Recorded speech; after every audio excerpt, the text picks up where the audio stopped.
I think okay. If elected as a board member, I recognize that I'm only one part of a puzzle that makes up the Riverdale public school system. So my promise is to listen. Sometimes that's very obvious, but it's the hardest thing to do.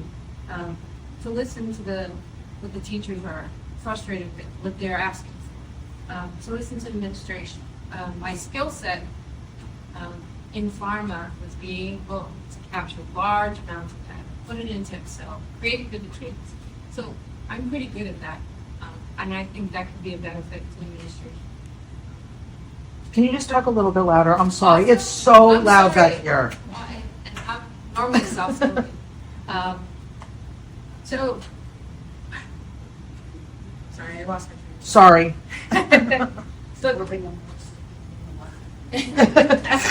So basically, I'm also approachable. In any of my employment, people have been comfortable to come to me and say, "Listen, I'm not understanding of this. What is your view on this?"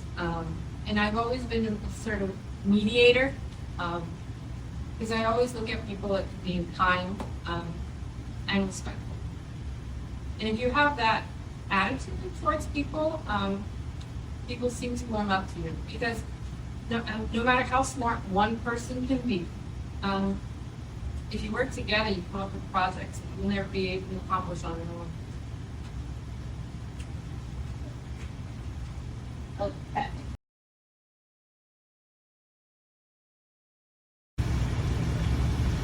So, what brought an outsider here was my activity supporting a friend who's running for New Jersey Senate on the platform of parental rights in a different district.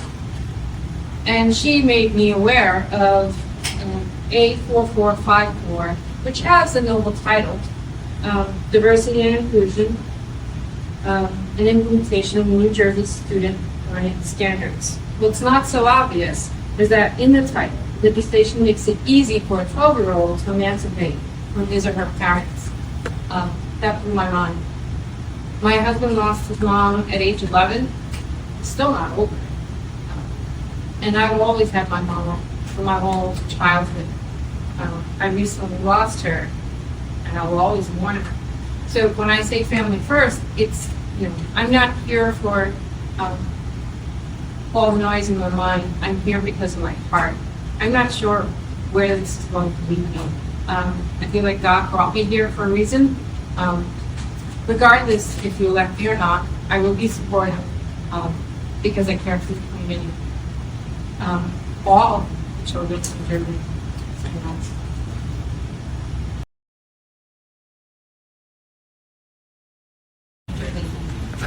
Parents' rights, because the parents are the guardians of the children, and no one will love a child with a parent. And the second would be AI. For example, in Hollywood, remember the strike that they talked about? It had to do with many factors, one being that they demanded safeguards against AI, which has the potential to use a star's likeliness without his or her permission or replace background actors entirely. So if you can do it in Hollywood, what other uses can AI do? The only ones who win with AI, and this is my personal opinion, are the big companies. For if it's capturing the child's face, the child's voice, child's mannerism, human consciousness, what is the intended use? It can only be, in my opinion, to replace the human. So I'm very concerned, a lot of concerns with AI. We need to create safeguards. We need to take a deep dive and say, where is the information being held? How is it going to be sorted? How are we going to what is the curriculum in any program?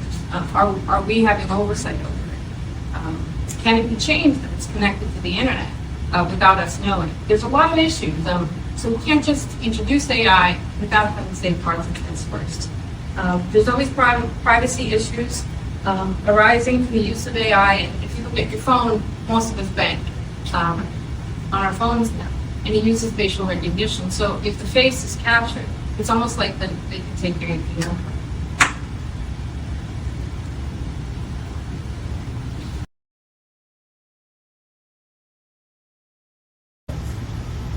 So first, you have to be understanding that they voted for a group.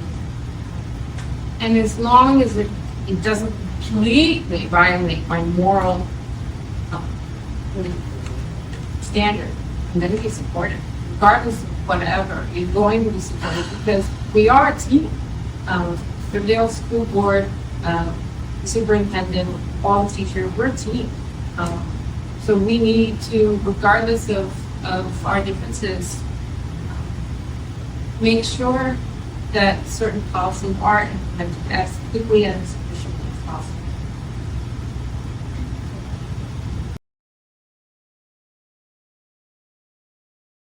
Is what they want.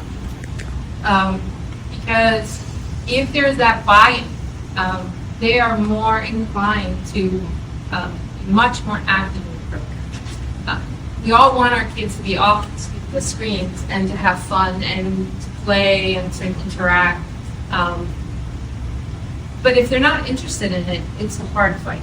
So to have a curriculum that is optional for the kids. Some kids will be musically inclined. Some kids will be more athletic. Some kids want to be more artistic. And you're giving the opportunity and choice. And that choice creates a very powerful avenue to development.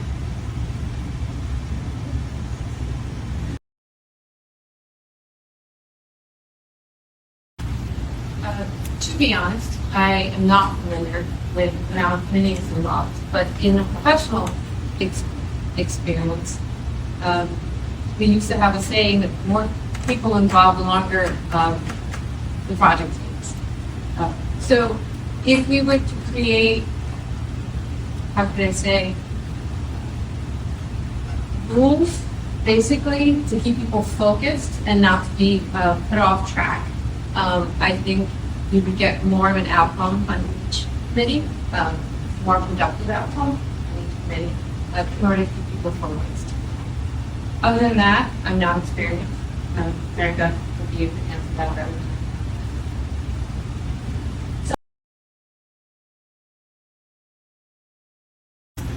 More specialized courses based on student interest. We can do this by listening to our teachers, recognizing the challenges that teachers face and providing them with need, whatever they need, adding fresh ideas to the curriculum like chess and teach strategy and free thinking. Teachers are the experts. They work with our kids every day. My professional experience has taught me that removing non-value added tasks will save money and save time that teachers can better spend with Riverdale kids. I believe Riverdale children should learn a metric system in order to align with the rest of the world. Programs that teach second languages in grammar schools can benefit the student. Counting note, as per your Euronews, 65% of EU can speak a second language. In comparison, only 20% of adults in the U.S. are able to.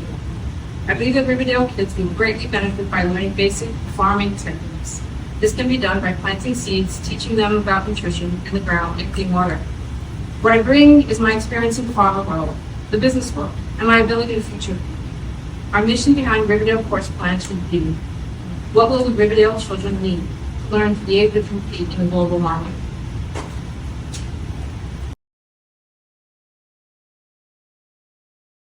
So,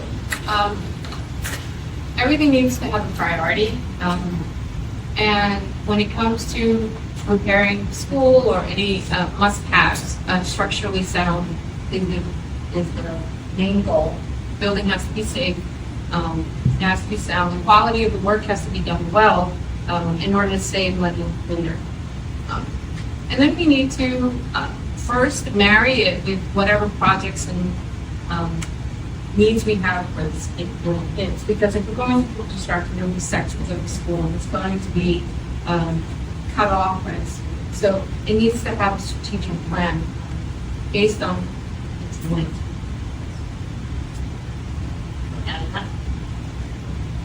I think that's so, you can't really explain it too much until you take all the components, put it together, prioritize it, work together with the parents, with the principal and the superintendent, along with the plan. Very nice.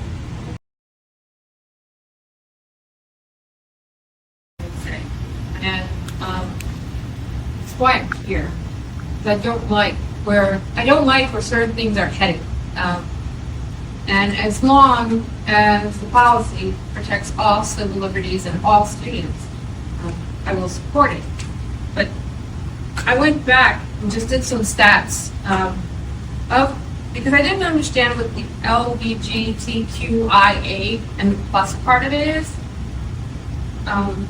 So, according to UCLA School of Law, stats are 3.5% of adults identify as LGBT, lesbian, gay, bisexual, and the transgender is 0.03. I send light and love to everybody who's naturally in conflict with their gender, but I cannot support a policy that forces it. No child should be forced to become something that's not natural to them. And that's beyond important to me. To protect the child in their natural state, what they feel is comfortable. Because we all, I don't know about you, sometimes I hear certain things and it just makes me feel, it just weighs me down. And if I can imagine what happens to a child that's forced to hear something that they don't want to hear. So protect the child, above all, in their own natural state. That's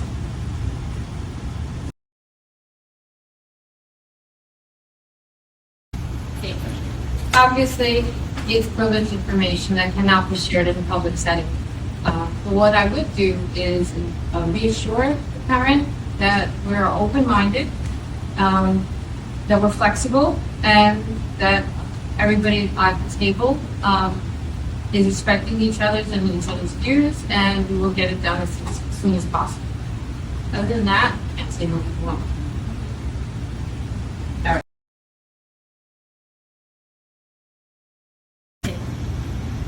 I was born in Sicily. My husband's from Austria. My twin brother married a black woman. My best friend is living here. In my eyes, we're all just people. And we connect to whoever we feel a connection with, based on character, not school. Right? And we're all born to love each other. When we're really little, none of us hate anyone, regardless of religion or anything else. We all just want to make friends. We all just want to be part of something. So it's society that's teaching kids to separate for some reason, to focus on the differences. Clarence Thomas, Supreme Court Justice, said, and also a black man, said we should focus on what unites us and not our differences. And I think he said it perfectly.